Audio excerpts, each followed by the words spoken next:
iBOSSinc Capital Academy, lighting your way to capital solutions.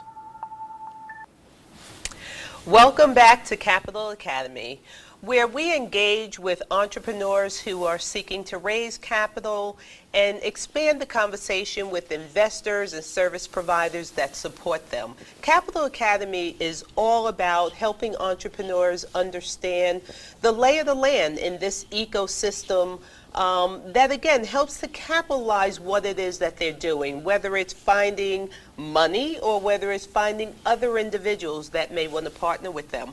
On today's episode of Capital Academy, we have Glenn Garnes and we have Hilton Augustine. And we're going to be talking about teams and boards and advisory boards and the different people an entrepreneur may need to bring into their fold to help them move their organization. So let me first start by asking Glenn, can you please give us a little idea who you are, what you do in beginning this conversation? Well, first of all, thanks for having me on the show. Absolutely. It's wonderful when I can appear on a show in my own studio. Can't beat that, right? Sure can. So Village Connector, I'm the founder of Village Connector Media, and Village Connector Media is an internet, television, and radio network that focuses on educational content, self-help, self-improvement, personal development generally, health and wellness, and professional development. And this segment actually fits in with our professional development segment. There you go. Yeah. Thank you so much. And Hilton, please, if you can also let the audience know who you are, what you do. Okay, again, my official title is Angel Investor, but within my company I call myself a shark, based on the model of Shark Tank. Okay. So what I do primarily is I kind of represent the typical angel investor in that probably had some company you ran before, sold some part of it or all of it, and have capital to invest now in other companies. So we look at companies at a very, very early stage. So right after your friends and family's money run out, then comes the angel investor. And I think it got that name because we kind of save you until you get to the point where real investors, the venture capital and things like that, come to invest in the company. So the angels are kind of look at that savior space in the middle. All right. And so the wonderful thing for the audience is, yes, Glenn, thank you so much. We are in Glenn's studio shooting this segment, and start knocking on the door because you heard we then have money that's in the room also. And so just to sort of begin this, I'd like to make sure that we're imparting information that relates to the actual team that an entrepreneur brings together as they're reaching out to try to raise capital from investors. And as you opened up, it's generally angel investors that's right behind the friends and family money. So I think maybe from an entrepreneur who is looking to raise capital, why don't you start with any questions you might have of an investor? What do they look for? I don't want to give you the question, but talking about the team and the boards and advisors, let's find out what an entrepreneur wants to know. I was hoping you weren't expecting me to have the answers. You told me that's why this guy was here. But I actually had to go back to school on this a little bit when I started working towards raising capital, because all of my other businesses had, for the most part, either been businesses that you don't raise capital in. I had law firms. I was a practicing attorney. And so that was not even a component of what I had to think about in terms of raising capital per se. We had people that we wanted to connect with, but not necessarily for the purpose of having a board that allowed us to have credibility for raising capital purposes. So this was a new concept to me as we started preparing for the capital raise for Village Connector Media. So read a lot of books, talked to a lot of people, including this one over here, and got some good advice. But I still have questions with respect to what is it when you're looking at investing in a company, what is it that you want to see most when it comes to the composition of the board before pre-investment? Right. Very good question. And again, as an entrepreneur starts in business, that's not something that's inherent in the thinking process. We're thinking about how to get started, how to really get this thing going. Advice, you get it wherever you can get it when you need it. But what becomes important from an investor standpoint, again, is my job is to figure out how to minimize my risk. So the more qualified people we have with a stake in the game helps minimize my risk. And that could be other investors, advisors, the founders themselves, future investors, those kinds of things. So when I look at the management team, let's say the whole management team, once you get past the actual operational team, there's going to be a whole lot of holes in there. Because depending on what your product or service is, you're going to have that kind of expertise. And hopefully you covered all those things there. I got the right technical expertise, business organization, finance, all those kinds of things. But then there's industry knowledge. There's, financing and all these kinds of things that nobody in there has that kind of skill. So now it's important for me to look at a company who's got all those things augmented with somebody else somehow. Now it could be a variety of ways. Just plain old advisors, literal board of directors and members of the board itself, where people don't have operational roles in the company, but they do have some significant input, and these founders are actually going to listen to that input. So that's the important part. And when you look at the composition of, say, let's go with an advisory board. An advisory board, you got people like myself. I've had a company, I run a business for a while. I was in a government space, and so that was my largest customer at one point. So now, if you're going to enter the government space and nobody's done that before in your team, it'd be nice to have somebody who's done it. I'm not interested in doing an operational role, and most advisors don't. And if they're at least worth something and doing something otherwise or investing in other companies, they're not going to have time to come run your company. So it really is going to end up being a small sliver of time that you have to capitalize on. And of course, while you're doing your pitches, you're naming these people as well. That becomes part of the sales pitch when you're raising money to say, I have these guys advising me, and they're respected in the industry. But again, just to your question about what I'm looking for, I'm looking to see that all the gaps are covered somehow. That's a great response, because that's kind of where I feel that we need to focus the most amount of attention going forward. We have great industry professionals who are helping us with all the operations side of things. What I think that you're saying, and what I feel where we need to focus personally, is on finding people who have experience operating and executing on, or guiding the executive team through the activity of the board. Right. It's just people who know what it looks like. Yeah. And have seen it before. So it's not one set of guys that's saying, I'm looking up this direction, do we go this way, that way? The guys say, well, we've done it 5 times. 3 times it worked this way, 2 times it worked that way, and it gives you a lot more insight. As a matter of fact, when I advise people, I tell them, I don't tell you what to do. What I really give you is the benefit of my experience. That's all I can really give you. To say, 10 times out of 20, it went this way. And it's going to be totally different, and how you manage that data to run your company, it's going to be up to you. If someone is not an investor in the company, and especially early stage startup company, how much can an entrepreneur really expect out of them? And maybe that's not a fair question.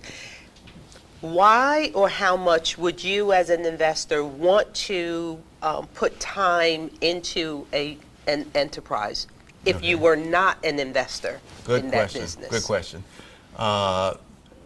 A lot of times, if you're an investor, if you're an advisor or potential for being an advisor, you do have to get paid somehow. And if you convince an advisor that this is really something you want to get on board with, and they have to be convinced just like an investor, really. You're showing them that this is going somewhere, and having your name associated with that is going to be a positive thing for both you and I. Well, now make it worth my time. Because if I'm at that level where I'm a good enough advisor for you, obviously my time is worth money. Right. I've done something before, I'm doing something now, I'm in demand by other companies who would probably like the same advisory role. So it's very typical that you'd have some agreement that says either some equity or some form of equity down the road, warrants on equity somewhere I can get down the road, and it ties them to the success of the company as well. That gets my attention as an advisor to say, not only am I spending time with something I like doing, or I like the people, I like where they're going, but I'm going to benefit from it somehow. Because it's taken away from, it's an opportunity cost from something else. So with warrants, are you basically allowing them to have the right to purchase shares at a discount if their investment of time and energy then becomes something that bears fruit? Absolutely correct. Great question. It is an absolutely great question. I apologize for glossing over this, just throwing words out there. But that was great. I was asking because I don't know what warrants are, so I wanted to make sure I was clear on that, because that sounds like an interesting concept where I'm not just giving you stock in exchange for your time. I'm giving you the opportunity to acquire stock, assuming that you do something with your time that helps us to grow. It incentivizes us all more that this is going to be worth something down the road. which ties back to a previous conversation about how do you value a company? Well, it's hard at that stage. So even investors coming on board sometimes don't get equity. It's a convertible note. So it's something that says when you know a value down the road, then we can actually make an exchange for equity. That's a good point. When I had asked that question, I was asking about boards, and you went to advisors. Is it because I mean, we know there's a clear difference between the two, right? But is there a reason that you addressed advisors, and I'm thinking we're talking advisory board versus addressing board, i.e. board members? No particular reason, other than I got distracted. But again, just to make sure everybody's clear about the differences as well, an actual board position and that level of advisory, there's a liability that goes with that. So this is a clear organizational structure, liabilities, responsibilities, and those kinds of things, which is clearly something you should pay for. Because again, that becomes part of your official team with results-oriented goals, strategic planning, all those kinds of things go along with board members. So to expound on that question, and let's just make it clear for the viewing audience, it's fiduciary responsibility that a board member has for the company. And I heard you make the comment that you should pay for that, i.e. an entrepreneur. Now, is that referencing, again, possibly equity, because a lot of entrepreneurs feel that to be on the board, that board member should be investing in them. How does all of that fit together?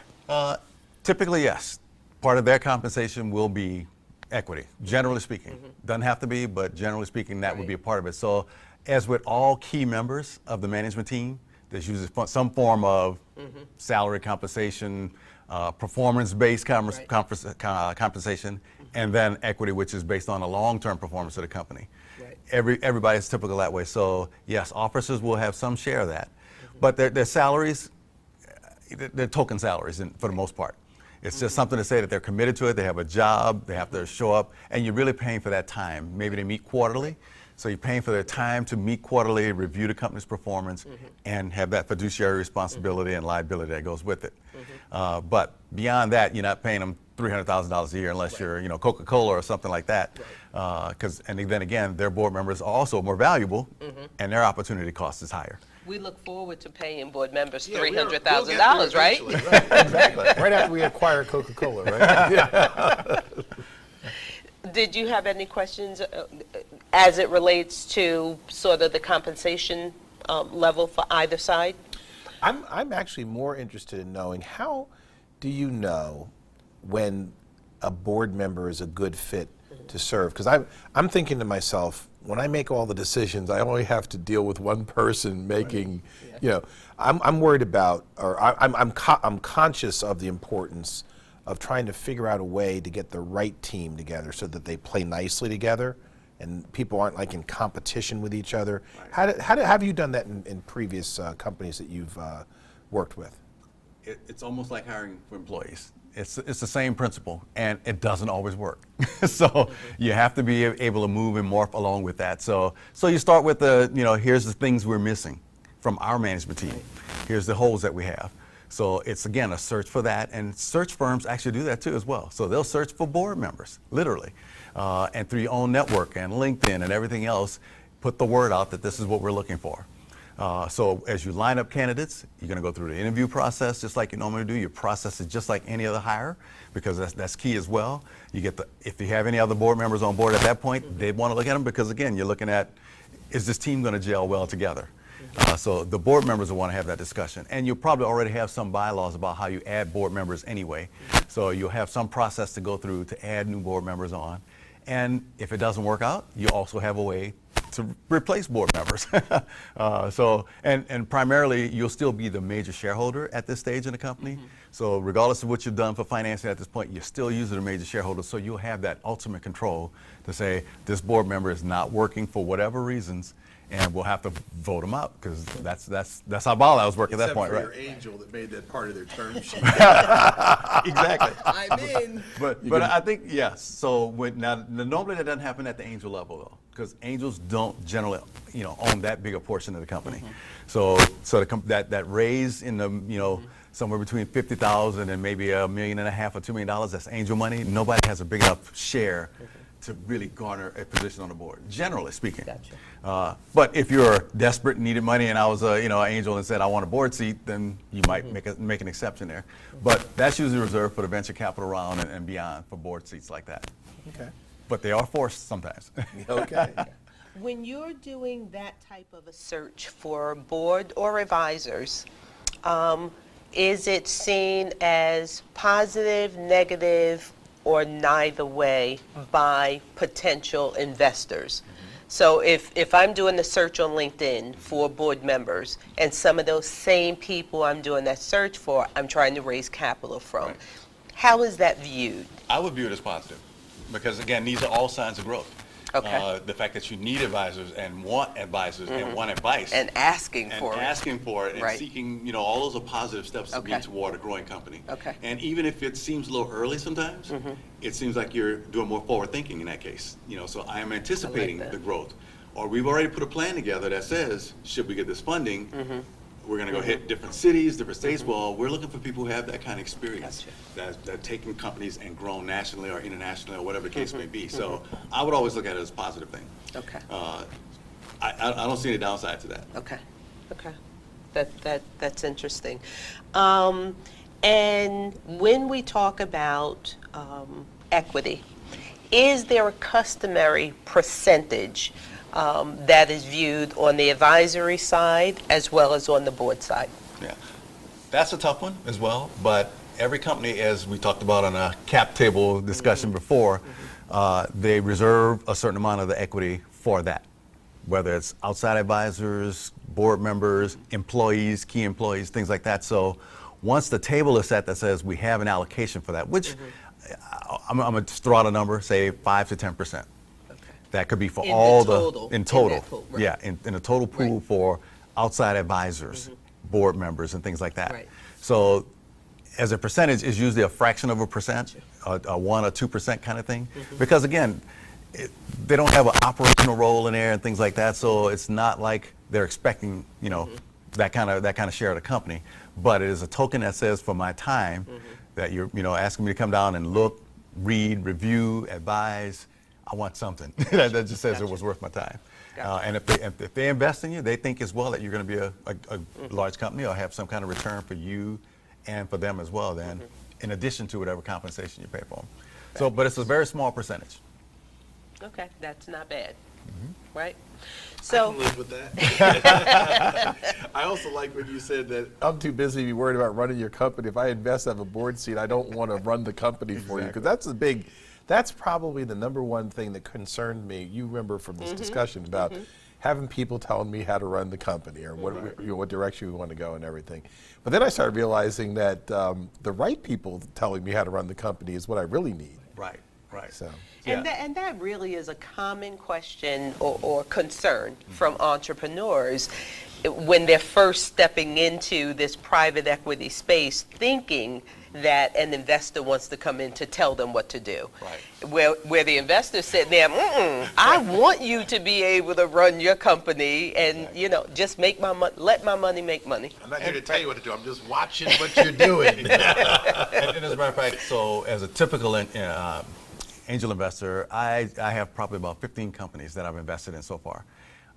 So that's a lot of work. So if you're still considering screening new companies to do due diligence and doing diligence on these companies, and now I have 50 more that I'm saying at least want a monthly report, so I'm reviewing those as well, meeting with them, so it becomes time consuming. It's a job. It's a job. It's a full-time job. Yeah. And so I do that, and with the notion that, again, I sometimes help them form what I want to see in a report, because sometimes what you think is reportable is not. I'll look for some key indicators so that, again, I can scan through and say, based on the things that are important for this company in this industry, this is how we're doing. And then beyond that, again, I've done my share in operational seats, right? I know what it's like. That's great. I'll share the benefit of my experience, but I don't really want to do that again. Okay. So as we wind down, Glenn, any questions, ideas, thoughts, comments that you want to put out there?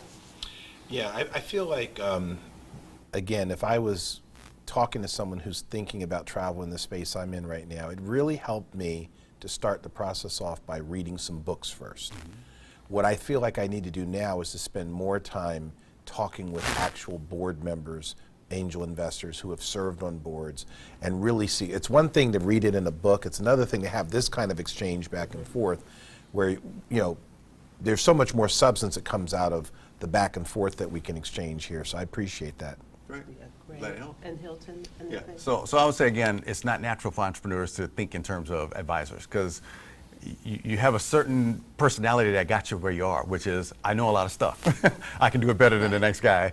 So you already have this, and we talked about it before as ego and all those kinds of things. So it's sort of putting your ego aside and saying, understand what it is you don't know, and know that there is stuff you don't know, and there are other people who can help. So I think if an entrepreneur can get beyond that psychological stage and accept help, it's all positive. I'm learning that very quickly. Well, Glenn, thank you so much. My pleasure. I appreciate it. I'll see you in the studio later. All right. Thank you, Hilton. I'll Always see a you pleasure. next month. Always a pleasure. Thank you, thank you.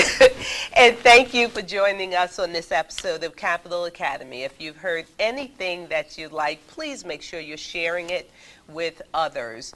And if you want to see other information that we have that continues to help you advance in your business growth, please make sure you check us out at iBOSSincTV.net. Until next time. If you have a pressing question, log on to iBOSSinc.net and click Send Voicemail. We'll look forward to hearing from you.